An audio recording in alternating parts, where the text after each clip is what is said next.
He's a good soccer player. He's not the best. I mean that with all my love here. He's not the best, right there, and it's very stiff competition there. So does it get like, I'm assuming that as you grow older, physically you get bigger, all of that, you get better. So is this the right time for the coaches to really see him? Good question. Ranveer, would you like to play Division I soccer? Yeah.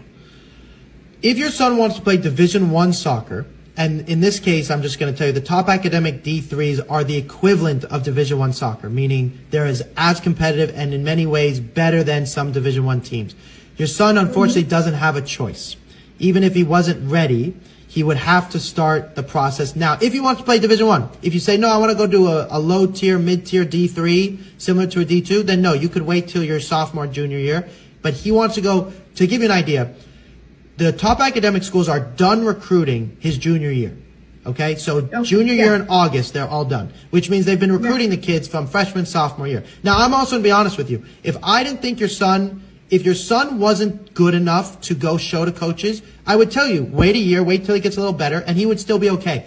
I want to take advantage of the fact that for his age, he is better than most kids when you take the whole country into consideration. ECNL is the highest level of youth soccer, except maybe MLS next. And your son has good grades, okay? College coaching subjective. Coaches are looking for a thing, and you can never know what the thing is. And every coach's thing is different. So I'm telling you that your son has a unique opportunity because he's good at his age. If you wait, he'll just be another 9th grader who's good. Right now, he's an 8th grader who's good. And every coach likes a kid who's younger because they see the potential. Also, for your son's sake, I want them to see his gradual improvement. At 8th grade, they don't expect him to be a Division I soccer player. But they do want to see, okay, 8th grade, he was that. He needs to work on this and this. They tell him that. Now it's 6 months later. You see a new video. He did exactly as I said. I like seeing that. Why doesn't he come on campus? Maybe I like him as a person. Okay, I've seen him on campus. And I can tell you for Ranveer's sake, for Ranveer, you want to play D1, on June 15th, when it's time for D1 schools to call you, I want you to be on the phone going, I've already done 15 of these and I know what they're like. And when the coach says, how's the recruiting process? I want you to go, well, I've already had 15 calls with John Hopkins, Middlesbury, Bowdoin, Babson. And the coach is going to go, well, I know you're not playing Portland Timbers or Seattle Sounders, but that's a big deal if you're not playing for them already. Does that make sense? Yeah. So, I'm sorry, this is a very basic question, but the difference between D1, D2, D3 is essentially the level of competition. And does it also mean, like, how are they segregated as D1, D2? Is it the size of the schools? Because that's how it was in, in high school. So I'm really confused. And what does it mean? If you're playing D3 soccer, does it mean that it's not a scholarship, but you still get to play the game, but you're paying for tuition? How does that work? Good question. So the difference between Division I, Division II, III on paper is the size of the school. Traditionally speaking, the bigger the school, but there are Division III programs that have more kids than Division I programs. It does exist. But traditionally, it's the size. Now, the other thing, in terms of soccer, there are different rules. So for Division I and Division II soccer, they have a fall season and a spring season. The fall season is the only one that matters. Spring season is like a scrimmage. But they also train in the off season. For Division III, come the off season, they only train 2 to 3 times a week, and during the spring season, they only have one official game. So basically, during the fall season, nothing is different between all divisions. Every day you train, you go 2 days during the pre-season, it's soccer. Once the off season hits, that's when the difference begins. From an level perspective, if you took a low tier D1 and compared it to the best Division III team, the best D3 team would probably or even potentially beat that Division I school. The top academic Division IIIs, University of Chicago, John Hopkins, they are very good, okay? Every kid that went to those D3s was recruited by a D1 school and said no, either because they would get more playing time or the education was better at Tufts instead of at IUPUI or, even Gonzaga or Seattle. Those aren't the same academics as going to Occidental. Does that make sense? Yeah, so basically then we shouldn't be restricting only to D1, right? When you say D1, it's just a size. There could be a very good D3 school that's a great fit for you and academically also supports you. And it's just a smaller thing and you still get to play soccer.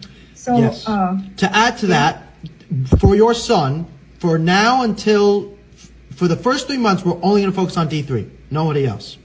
Once we've started to get interest from D3 schools, which will happen 8th grade year, it will occur. He will get responses. You'll be surprised, but he will get responses.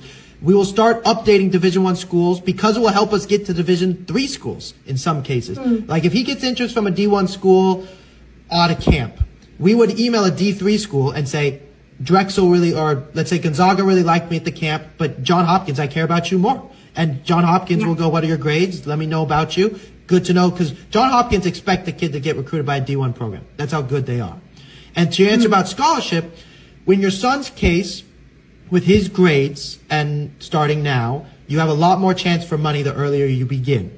From a Division III perspective, you only have academic scholarship. However, if a coach gets you into the school because of your soccer and you get an academic scholarship, you can see how that basically is an athletic scholarship. Meaning, if you get into John Hopkins because of the soccer team and you get $80,000, it's because you're playing for the soccer team. Now, you still have to have good grades and you still need to get in on your own merit. And John Hopkins is one of many examples. There are other examples.